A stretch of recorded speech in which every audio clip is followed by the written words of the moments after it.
Hi, my name is Jerry Wise, and I'm a relationship expert and the director of the Center for Self-Differentiation at Family Tree Counseling Associates in Carmel, Indiana. And I provide individual, marital, and family coaching. And I'd like to talk about a subject and this video is entitled, Why Don't I Ever Feel Heard? So often, many clients come and complain about not feeling heard. They don't feel heard by their spouse, they don't feel heard by their family, they don't feel heard by their boss, and this creates a real problem for them in their lives. And often, if they don't feel heard in one place, they often don't feel heard in many places. It also causes great stress and conflict for couples as well. Feeling heard is about feeling acknowledged and feeling understood, feeling validated. Often we get into conflict where we don't feel heard because we're not agreed with. And certainly feeling heard is not the same thing as being agreed with.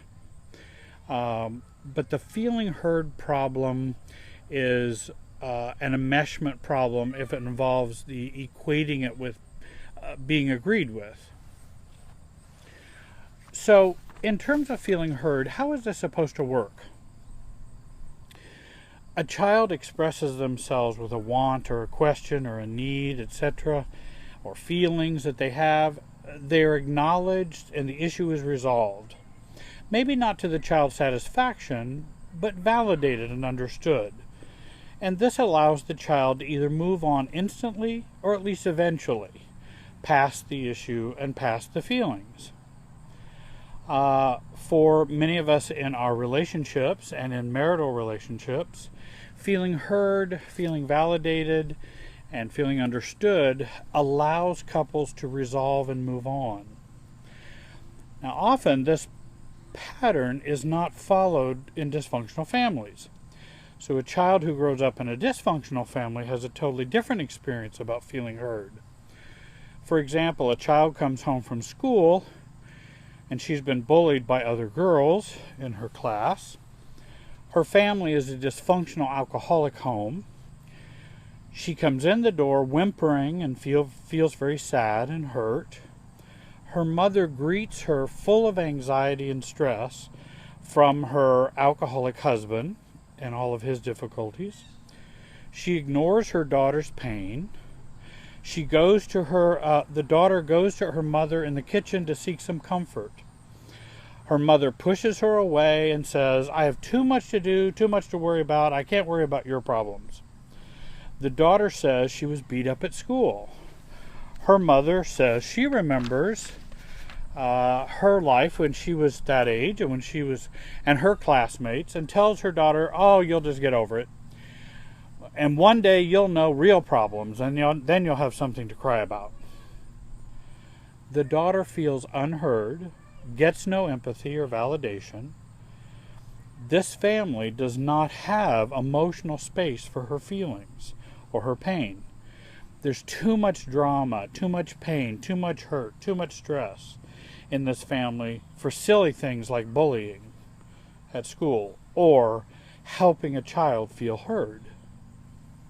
So, as this daughter grows up and she becomes an adult, the daughter tries many ways and in many avenues to feel heard, and often does not feel heard in her marriage, does not feel heard at work, does not feel heard by her friends. And so she will resort to a number of tactics to try to feel heard.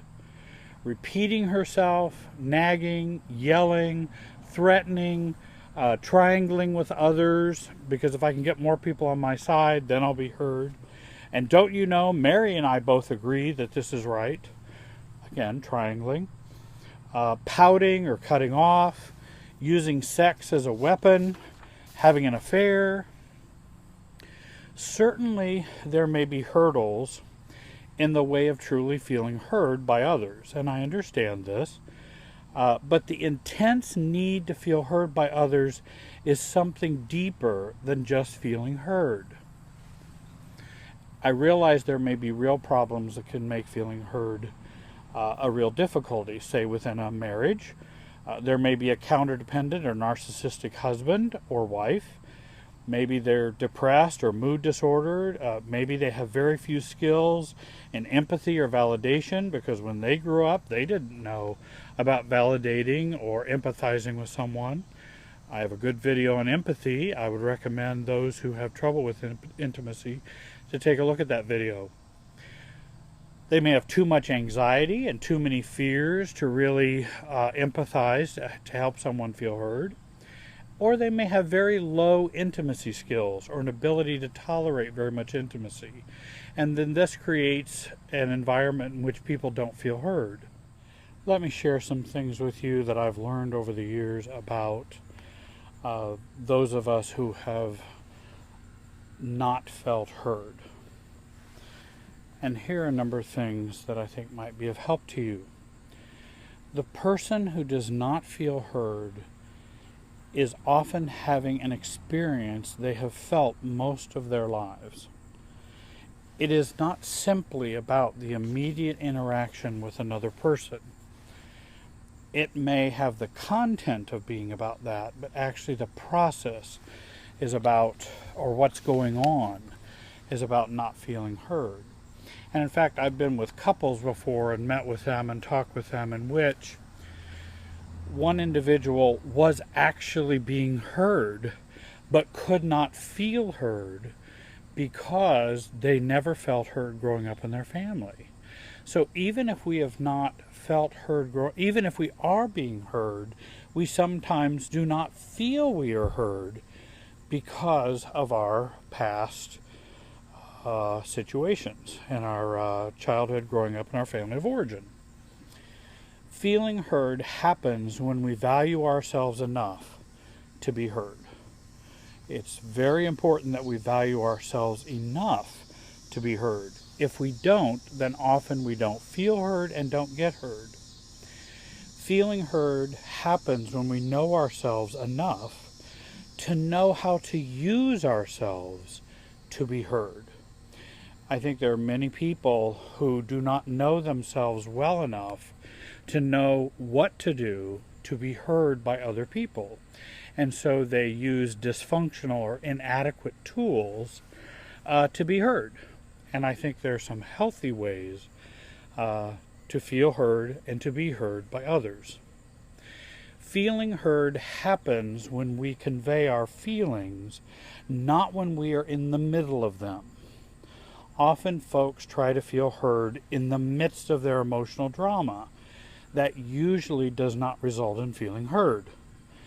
So it's important we convey our feelings, but not necessarily when we're in the midst of them or in the midst of reacting with them. Feeling heard happens when feeling heard does not equal my whole sense of self or my personal existence. And often individuals who've grown up in very severe dysfunctional families equate feeling heard with being totally validated as a person. In other words, they so lack a sense of self that they feel if they can only get enough feeling heardness, then they will be a person validated, cared about. The enough valuing of myself, the self-love, the self-esteem that I need to have is very important work that I have to do. It doesn't happen by someone else simply just hearing me. I have to do that self-work first.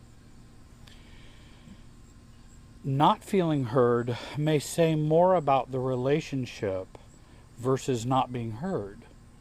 And I think that's another important thing. If you're not feeling heard, what is that saying about the relationship? Maybe individuals don't have an ability or skill to accomplish that. Maybe there are deeper problems that have not been resolved, because often hurdles get in the way to feeling heard in the form of other problems.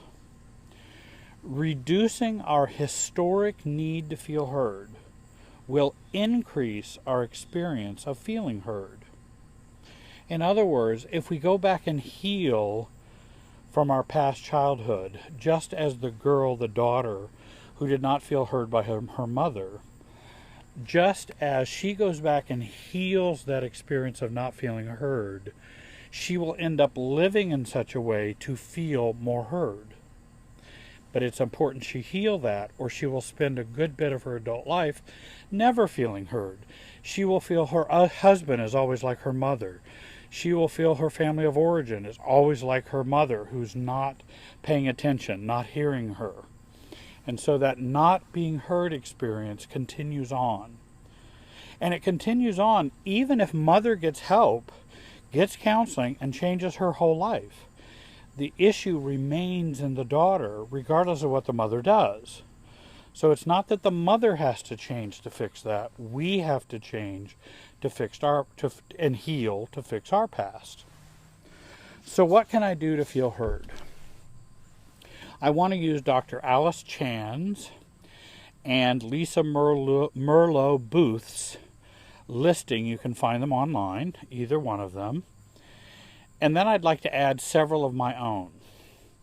I don't want to focus too much on micro skills because I believe that looking at the bigger picture or the deeper roots of not feeling heard are more important than just learning skills. Skills can be important, but healing deeper inner wounds tends to resolve more feeling heard issues than just learning particular skills. But skills are not useless. Let me share a few that they mention. Speak less, act more. I think it's very important. We tend to do a lot more talking and a lot less acting. And I think acting speaks louder and speaks more intensely, and acting tends to come out of our own sense of self-health and self-confidence. Speaking often indicates a far less confidence in ourselves. Laser it, they say. Laser it, like a laser or laser gun. In other words, less is more. So don't say so much. Say it more concisely, quickly, and shortly. Stay grounded. In other words, they talk about no craziness. They have another point, keep it together and don't fall apart. And those 2 points, 3 and 4, are much like what I talk about.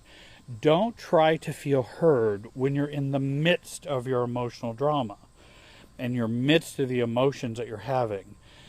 Convey your emotions, but not in the midst of reacting to all of them. Take care of yourself first. And then fifthly, they say, be clear. If you have to think about what you need to say, but be clear when you communicate with other people. Then I have some others that I'd like to add. Reduce your need to be invisible and not heard. Many of us even have a need to be invisible and to be not heard. Because if we actually were heard or were not invisible, that would create an awful lot of anxiety for us. So we need to reduce our need to feel invisible. Stop repeating yourself and stop nagging. Usually nagging and repeating yourself doesn't do anything but cause the not feeling heard to increase even more, and it lessens the chances of being heard. Excuse me. Do the unexpected. If you want to feel heard, don't do what you've always done. Do something new. Do something counterintuitive. That's more likely to get attention. It's more likely to be noticed and be heard. Use the Imago dialogue, which I think is an excellent dialogue for couples, by Harville Hendricks, from the book Getting the Love You Want. The Imago dialogue is a very useful tool for couples to learn. Stand up for yourself. Many don't have the permission to simply stand up for themselves. Resolve making it about your family of origin hearing you. In other words, get your family of origin out of you. Resolve the issues regarding your family of origin first. You're more likely to be heard after those are resolved, because they will blind us. They will create pockets of blindness and pockets of not seeing some things that we need to see. I think feeling heard is a wonderful experience. As we increase our worthiness to feel heard and practicing self-differentiation through expressing our beliefs, our wants, our boundaries, and feelings without reactivity and without cutting off, this will help us experience more love and friendship and feeling heard. If you have trouble feeling heard, if you've never really felt heard, I hope you'll give me a call. You can write me an email too. I'll write you back. My contact information is on the screen. Please join our YouTube channel, the Family Tree Counseling YouTube channel. Share this video with your social media. And I want to thank you today for watching, and have a great day.